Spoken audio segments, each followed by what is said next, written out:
Good morning and welcome to Crop Talk with Karston.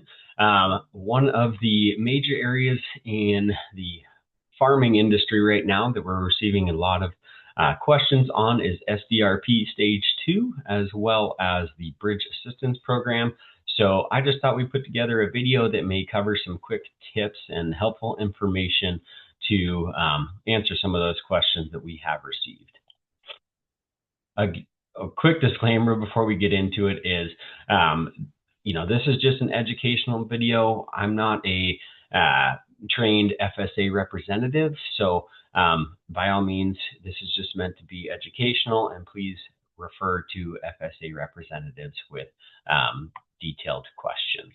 So Stage 2 is designed for those that suffered quote unquote shallow losses during the 2023-2024 crop year, and then also 2025, you may receive an application for that year, and that would be for crops that were planted in 2024. So most likely if you seeded winter wheat in the 25 crop year, then you may receive an application for that year as well. You'll receive a separate application for each year that will need to be filled out and signed.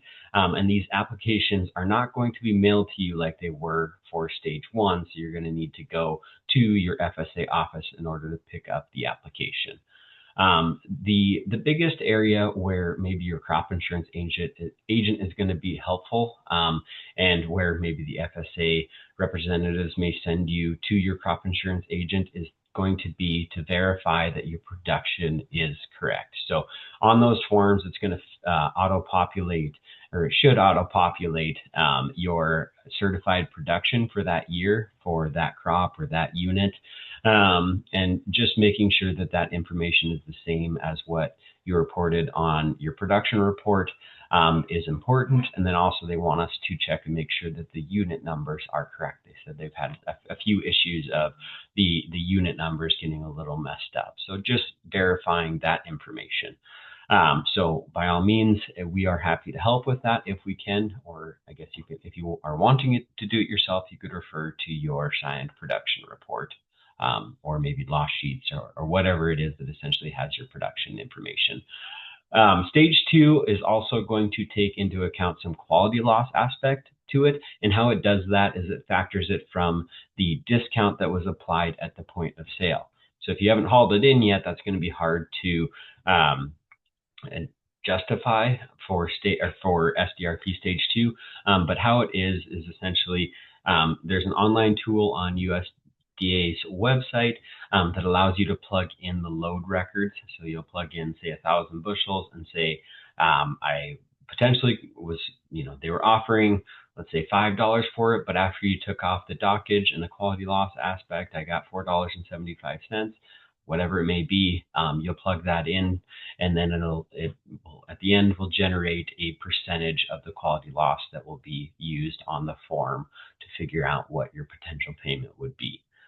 One of the biggest questions that we get is what is a qualifying event for Stage 2? And there's many different qualifying events. So those can be found on the USDA website, but the most popular ones that we see are a qualifying drought. Make sure you know that it is a qualifying drought, excessive heat, or a winter storm freeze. Those are going to be the most popular qualifying events.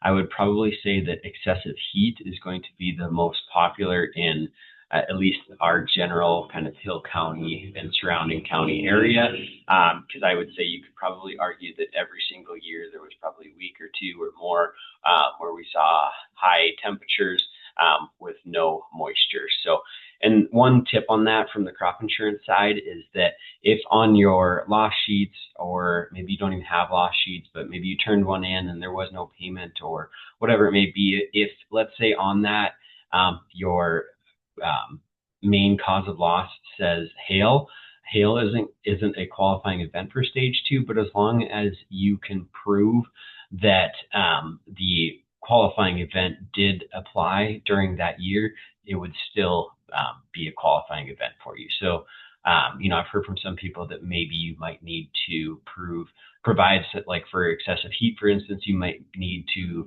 provide some weather data showing that, hey, for a week or two, there was high temperatures with no moisture. So the deadline to sign up for both stage 1 and stage 2 is April 30th, 2026. But as always, the sooner is always better than later. So that should be all, I guess, not all, but that's a quick summary that hopefully is helpful for SDRP Stage 2. The other aspect that just came out recently that we're receiving some questions on is the Bridge Assistance Program. The deadline to verify your certified acres for the 2025 crop year is December 19th. So that's today by 5 p.m. Eastern time. So make sure that you're stopping into your FSA office, calling them, whatever you need to do to ensure that you're doing what you need to do to certify and make sure that that is and verify that that information is correct. This program is going to be really similar to what you saw with ECAP. It's going to be a commodity-specific payment rate, and those payment rates are going to be released by the end of December. So one of the questions that we receive quite often is, well, how much is it going to be per acre? We don't know that for sure, but might have an educated guess. But that's going to be released here, hopefully within the next couple of weeks. Growers who qualify can expect the payments for this Bridge Assistance Program to be released by February 28th of 2026. So this is very beneficial for farmers. They should be seeing some payments here pretty soon. Please feel free to reach out if you guys have any questions. We try to be as helpful as we possibly can. So all in all, if you have questions, don't hesitate to ask. Thanks for watching, and hope you guys follow along as we continue to cover more topics. Thanks. Have a good day.